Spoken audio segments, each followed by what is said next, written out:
Good evening, welcome back, and thank you for being with me this evening.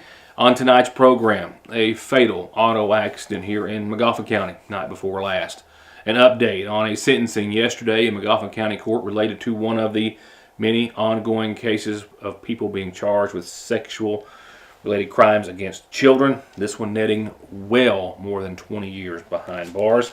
I'll have that. We have a host of other news and information. I have an image to show you tonight and a bit of an update to share that is just nothing short of inspiring. I'll get to that in a few moments as well. Host of other news and information, an updated weather forecast, and tonight the pretty much normal format for the show. Haven't had many of those as of late because of, well, a lot of basketball and a lot of other fun things going on, like yesterday's story that I hope you got to see, and if you weren't here, you will get a chance to see it. That is actually my first report tonight, if you will. I haven't uploaded a show to my YouTube channel, which sees the show uploaded at the same time that you see it on your TV at home. I have not been able to since March the 18th, largely basketball related. There's a process. It's a different machine it has to be logged on to, and I have to pretty much be here in-house to do it. So I'm starting the show a bit early to say make it to a regional championship game or something of that nature, or to the Sweet 16.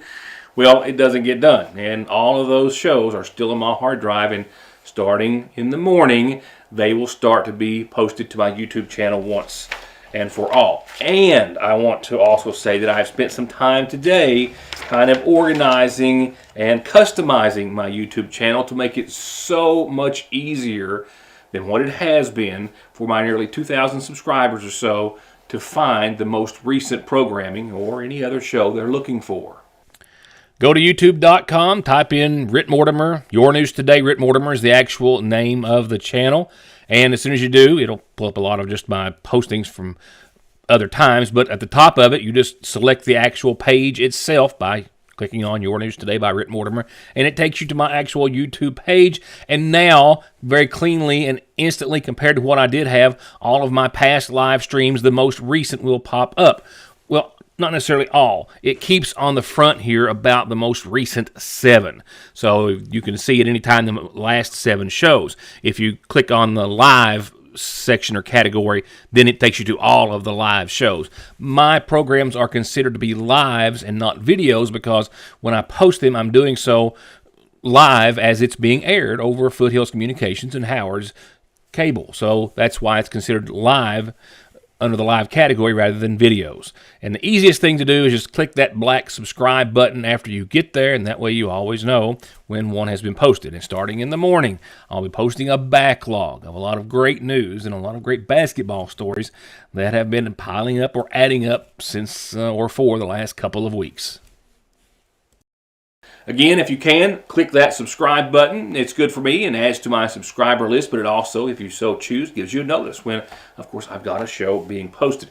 And if you're wondering why we're using YouTube and no other formats, if you will, well, Facebook just doesn't cooperate all that well with my streaming device here that I have. It has to be set up on a timer for me to share it in a live format, which is the only way to do it and get it out there at the same time as the program airs on these networks. So keep that in mind. And also, if there's any hint of music that I don't own the rights to in the background, Facebook kicks it off much more abruptly than YouTube, and sometimes it just is not as stable whenever I'm posting a 30-minute show.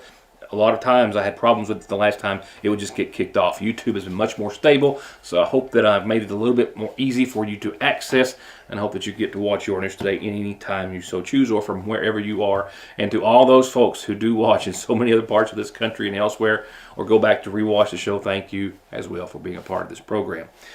With that said, on to headlines for this evening. Headlines which include, sadly and tragically, a single car crash that resulted in a fatality, the death of a Johnson County man here in McGoffin County night before last. Lit skies turned to dark ones over emergency personnel, rescue squad, and other EMS who attempted to extricate The driver from the vehicle, the only occupant, for approximately 2 hours before being successful. During that time, a helicopter was called to transport him by air to a trauma center for the severity of his injuries. However, after his condition worsened to the point that he was not stable enough to fly, he was taken by ground ambulance, I believe, to Paintsville ARH and then to the Pikeville Medical Center, where he passed away from the severity of his injuries later on that night or early the next morning. 37-year-old Sidney Scott Lemaster of Johnson County was behind the wheel of this pickup truck when it, for still an unknown reason, left the roadway, crossed the other lane of travel, and struck that large tree there just off the side of the road. The crash happened on 460 West in Magoffin County near Holderby Branch. Next, an update that I have been given permission to share tonight. And without any further description of it, let me just preface the following first image with this as being one of the most forever inspiring smiles that I've seen. Alex Wells continues to recover from that tragic ambulance crash on the Mountain Parkway.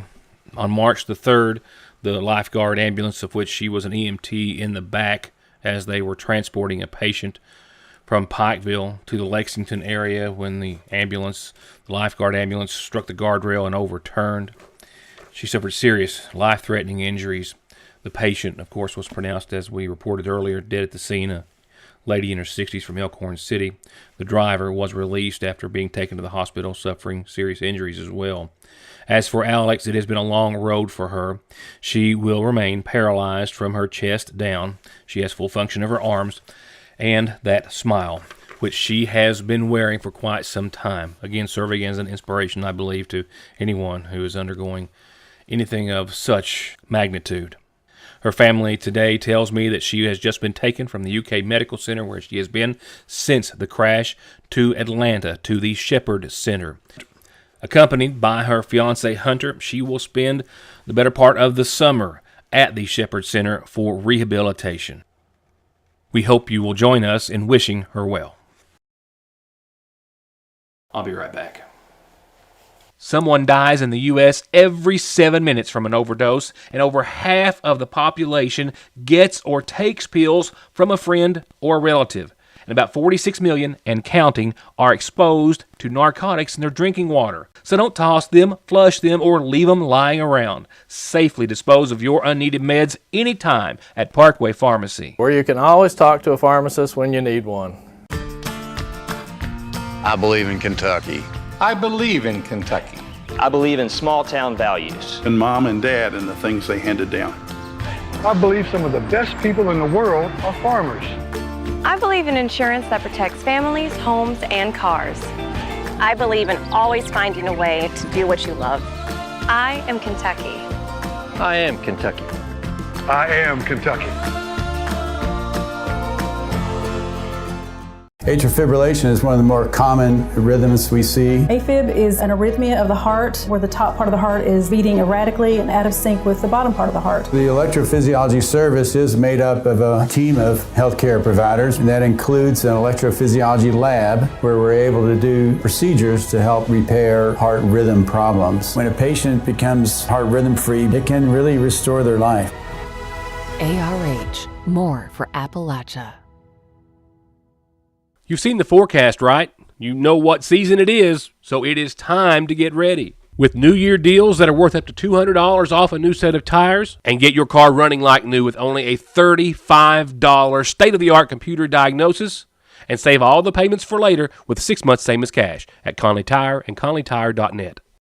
In other headlines tonight, the next several all being of a related nature. Sadly, the Kentucky State Police Electronic Crime Branch has arrested a Floyd County man, 38-year-old Matthew D. Williams of Printer, after an investigation into him loading allegedly sexually explicit images of juveniles to an online social media account. They obtained enough evidence to get a search warrant and did seize items of electronics at his residence, which was raided earlier this week, day before yesterday, and he's now charged with a total of 7 counts of possession of matter portraying a minor under the age of 12 in a sexual performance, and 7 counts of distribution of that same type of matter. All felonies. He is as well charged with 1 count of possession of matter portraying a minor under the age of 18 but over the age of 12, and a count of distribution of that same matter. And that case continues to be investigated while he is in the Floyd County Detention Center. Now, in a bit of an update on one of the many ongoing cases before we talk about the sentencing of a Magoffin County man that happened yesterday, let's take a look, or listen, I guess if you will, as I go over literally a spreadsheet that we have compiled here at Your News Today and the Sagersville Independent to try to track all of these ongoing cases of a similar nature here in Magoffin County. If we go back to 2018 to look at the number of indictments returned here in Magoffin County or involving Magoffin Countyans for crimes, sex crimes related to children, whether it be first-degree sexual abuse victim under the age of 12 or first-degree sodomy under 12, first-degree rape under 12 or other ages, what have you. Any of those indictments, felony indictments. If we go back to 2018, a total of 19 Magoffin Countyans named in indictments. With that said, if you break it down a little further than that, there was 1 in 2018, 1 in 2019, 1 in 2020. There were 5 in 2021. And in the past 2 years, there have been 7. 2 in 22 and 7 in 2023. 7 just last year.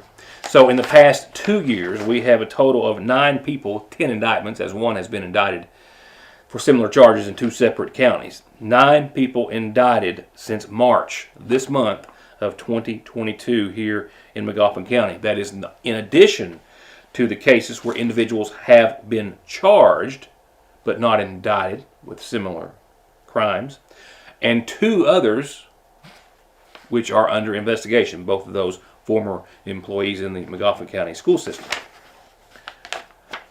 And again, those last numbers just since the last 2 years, since March of 2022. 9 people indicted, named in 10 separate indictments, federal and or state indictments. One of those being the case of Stuart Horton. He was indicted in July of last year on first-degree sodomy, victim under 12, first-degree rape, victim under 12, and first-degree sexual abuse, victim under 12. And he was sentenced yesterday in Magoffin County Court.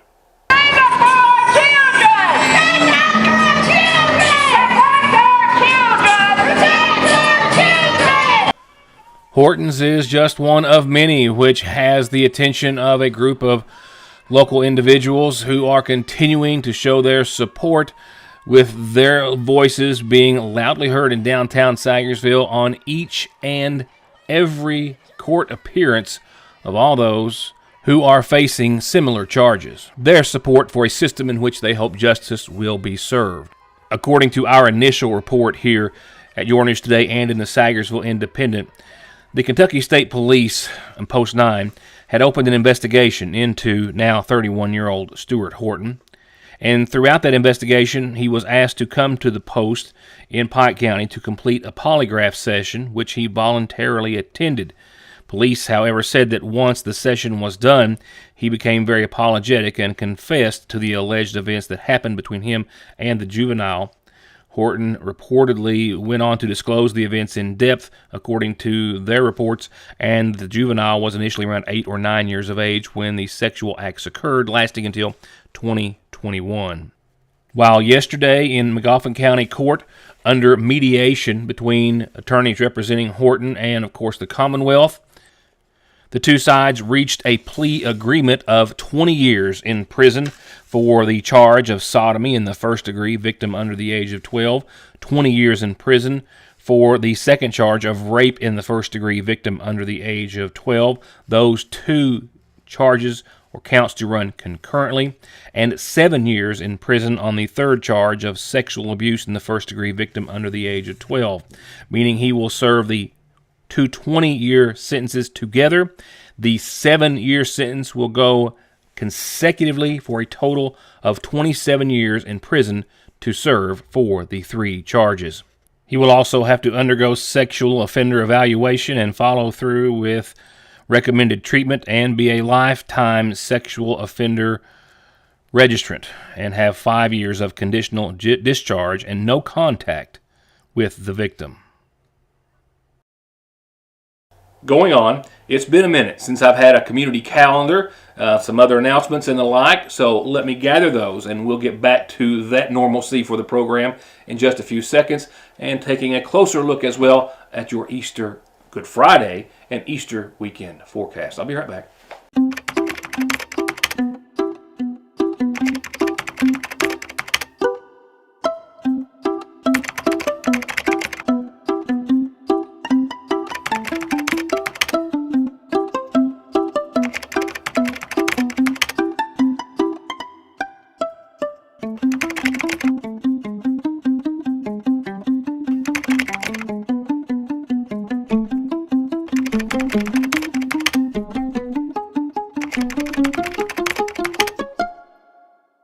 There where every day starts, it's made and it ends. From hitting the floor to hitting the road and back, your feet carry the day's duties. And if you're hurting from what might be a work or sports or stress-related fracture you don't even know about, diabetic, or that all too often heel pain that just won't go away, or any type of pain or discomfort or in need of wound care, come to where they care. Put your best foot forward and come visit our podiatry team. We care about our patients and their feet. That's Dr. Cheney and her team at Hope Family Podiatry Center next to Hope Family Pediatrics on the Mountain Parkway. Cooked cabbage is back at your Sagersville Lee's, and so is the low-carb plate. I mean, yes, you can call it a low-carb plate because it is. There's barely any carbs in it, but it's also one of the tastiest meals we've got. And the healthiest, low-carb or not, with juicy roast strips, our famous green beans, and yes, that tasty cooked cabbage. A taste and flavor all its own, and only at your Sagersville Lee's.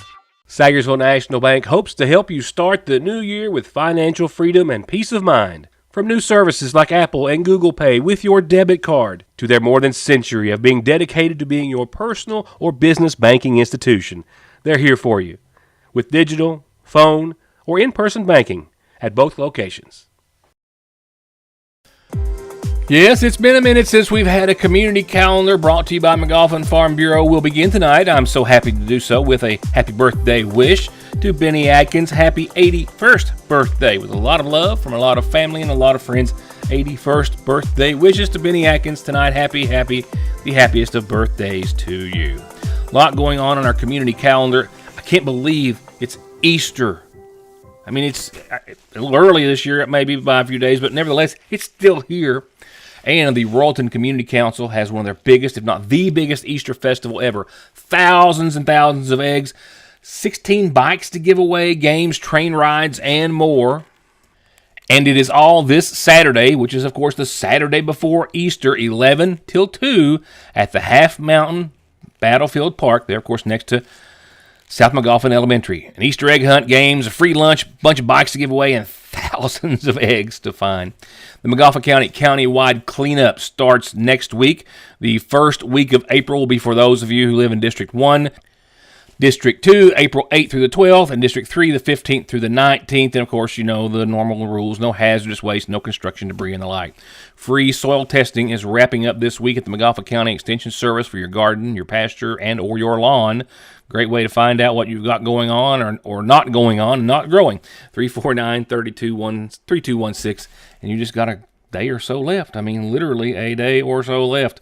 The calendar is here every weeknight for your birthdays and your anniversaries, and of course those special announcements.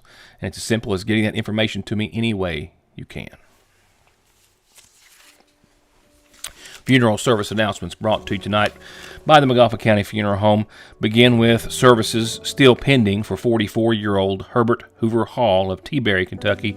He passed away yesterday at the UK Medical Center, the son of the late Herbert Hoover Jr. and Bina Mae Holbrook Hall. Arrangements to be announced through the McGoffin County Funeral Home soon. From Jones and Preston Funeral Home, Henry Allen Patrick, 82, of Lilac Street of Paintsville, passed away Wednesday at his home, survived by his wife, Elwanda, son Brent Patrick and family, and a grandson and a granddaughter. Services will be held this coming Tuesday at 11 at the Jones and Preston Funeral Home. Friends can call on the funeral home for visitation Monday from 5 until 9, and then Tuesday up until services start. Clarence Fletcher Ray, 85, of Jackson, formerly of Johnson County, passed away on Monday, survived by 3 sisters and a nephew and 2 great nieces. There will be no public services at this time, while Jones and Preston is in charge of the arrangements. And 93-year-old Betty Jo Spradlin of Rockhouse passed away on Sunday at Highlands ARH. Funeral arrangements incomplete, but to be announced through the Jones and Preston Funeral Home.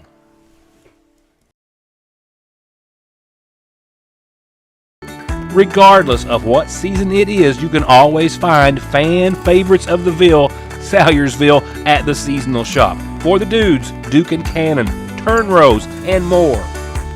And always something for all the Hornet fans. And for all the ladies, it's always Wildcat season, and it all changes daily. That's why you always have to make a stop at the seasonal shop just next door to Fraser's Prater Drug Store.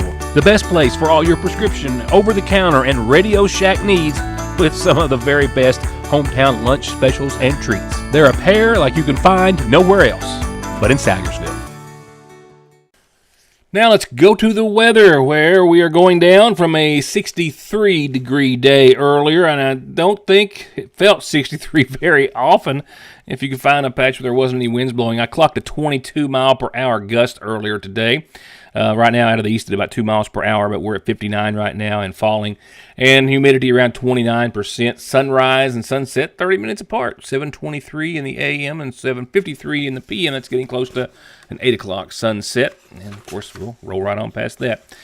Rolling into your Easter weekend, your Good Friday forecast will follow tonight's, of course, which is right around 30. We will see freezing temperatures and frost quite possible. Look for a little patchy fog tonight and widespread frost, I think, after 2 a.m. under mostly clear skies and right around 30 degrees.